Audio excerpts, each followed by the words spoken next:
আজকে দেখেন আমি কাঁচা আম দিয়ে খুব সহজে ক্যান্ডি বানালাম আর এই ক্যান্ডিটা কিন্তু বাচ্চারা অনেক পছন্দ করেছে। আসসালামু আলাইকুম সবাইকে। আর কাঁচা আম থাকতে থাকতে এরকম করে বাচ্চাদের জন্য কিন্তু ক্যান্ডি বানিয়ে দিতে পারেন, তারা কিন্তু অনেক খুশি হয়। আর এই ক্যান্ডিটা বানানো কিন্তু অনেক সহজ, তো সহজে যে কেউ বানাতে পারবেন। আর এই যে দেখেন, এটা বানাতে বেশি আম লাগে নাই, তো এখানে 3টা আম নিয়েছে। আর পরিমাণে যদি আরও বাড়িয়ে নিতে চান তাহলে আমের পরিমাণটা আরও বাড়িয়ে দিবেন। আমগুলো এরকম টুকরো করে কেটে তারপর পানি দিয়ে আবারও ধুয়ে নিয়েছিলাম। আর এগুলা দেখেন পানি সহই সিদ্ধ করে নেব। আর বন্ধুরা, যারা আমার চ্যানেল আজ প্রথম ভিডিও দেখছেন কিন্তু চ্যানেলটাকে সাবস্ক্রাইব করতে ভুলে গেছেন, প্লিজ তাদেরকে অনুরোধ রইল চ্যানেলটাকে সাবস্ক্রাইব করে আমার পাশে থাকতে পারেন। আর এখানে দেখেন আস্ত কয়েকটা গোলমরিচ দিলাম, লবণ দিলাম স্বাদ মতো। তারপর এগুলা যে কোনো একটা স্ট্রেনারে ভালো করে চেলে নিতে হবে।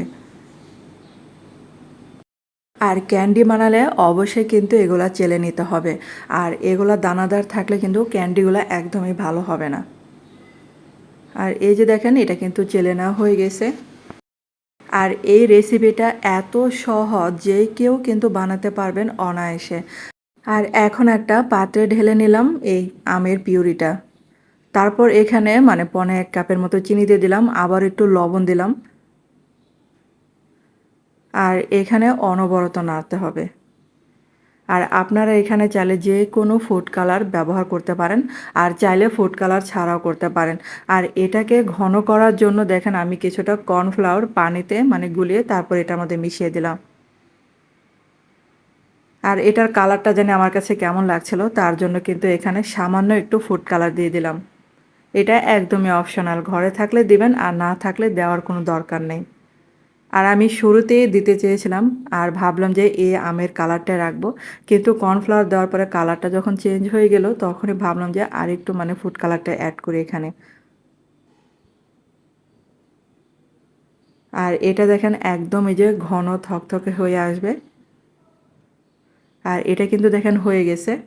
আর একটা প্লেটের মধ্যে আমি কিছুটা সরিষার তেল মানে আগে থেকে ব্রাশ করে নিয়েছিলাম, আর গরম গরম অবস্থায় এই প্লেটের মধ্যে ঢেলে নিতে হবে।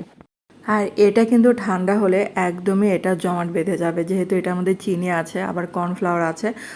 আবার এটাতে অনেকে আগার আগার পাউডার দেয়, আবার জেলেটিন দেয়, তো জেলেটিন ছাড়াই কিন্তু এটা করা যায়, কর্নফ্লাওয়ার থাকলে কিন্তু এটা করা যাবে। আর এই যে দেখেন স্প্যাচুলা দিয়ে একটু সমান করে নিয়েছে। আর আমি কর্নফ্লাওয়ারটা না একটু পরে দিয়েছিলাম, তার জন্য একটু দানাদার হয়েছে। আর আপনার একটু আগে মেশাবেন তাহলে কিন্তু এটা আরও মানে সুন্দরভাবে মিশে যাবে।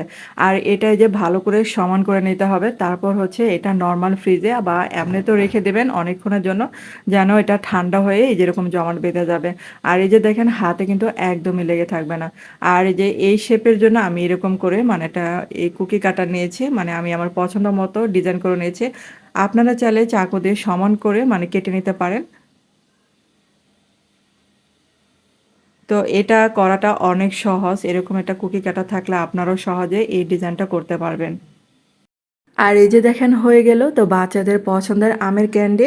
আর আপনাদের কাছে কেমন লেগেছে এই রেসিপিটা অবশ্যই কিন্তু আমাকে কমেন্ট করে জানাতে পারেন।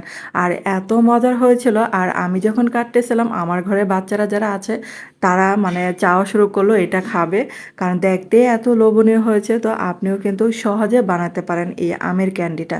আর কাঁচা আম ফুরিয়ে যাওয়ার আগে জলদি জলদি এই রেসিপিটা ট্রাই করতে পারেন।